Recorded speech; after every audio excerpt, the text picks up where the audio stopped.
अस्सलाम वालेकुम friends, welcome back to top smarties. Drama serial Adawat. Baby जो कि किसी का कभी अच्छा सोच ही नहीं सकती, यहाँ तक कि अपने शोहर का भी नहीं। हर वक्त शोहर पर शक करना और फिर हुक्म चलाना उसका मामूल बन चुका है।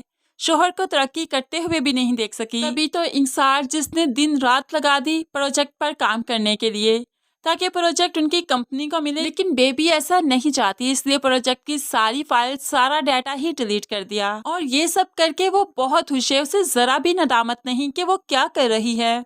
अगले ही दिन जब प्रेजेंटेशन का टाइम था, मीटिंग कॉल करने का टाइम था, तो तब असजद ने जब प्रोजेक्ट की फाइल मांगी तो फाइल कंप्यूटर में थी ही नहीं।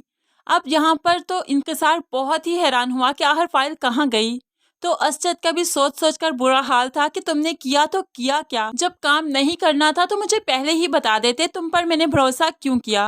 लेकिन यहाँ पर इंकिसार अपनी सफाई देता रहा कि मैंने काम किया था, पता नहीं फाइल कैसे डिलीट हो गई। लेकिन असजद को किसी भी बात पर कोई यकीन नहीं, क्योंकि अब बात उसकी कंपनी की फ्यूचर की थी। इसलिए वो इंकिसार पर बहुत गुस्सा करते हुए ऑफिस से चला जाता है। इंकिसार भी जब अपने ऑफिस में आया तो नताशा उसके पीछे आती है और कहने लगी, सारा काम तो किया था मैंने, खुद फाइल्स देखी थी, आखिर वो कहाँ जा सकती हैं। इंकिसार यही सोच सोच कर तो परेशान है, उसका शक बेबी पर भी जाता है, लेकिन फिर कोई सबूत न होने के बायस वो बेबी को भी कुछ नहीं कह सकता। असजद जो कि घर आकर भी बहुत परेशान था, मारिया के पूछने पर आखिरकार उसने बता ही दिया कि आज ऑफिस में क्या हुआ था।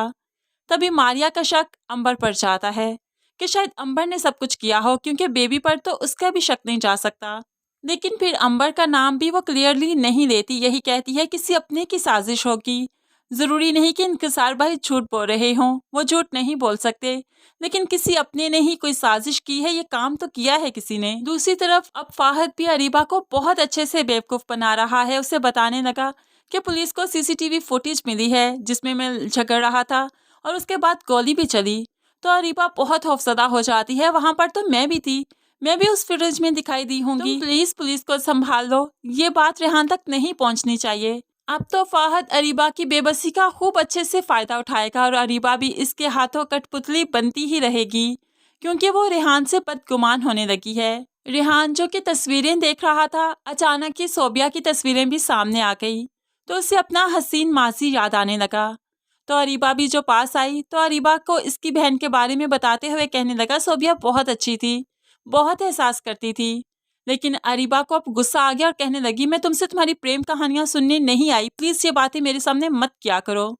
फाहद बहुत ही हैरान हो गया कि अरीबा किस टोन में बात कर रही है।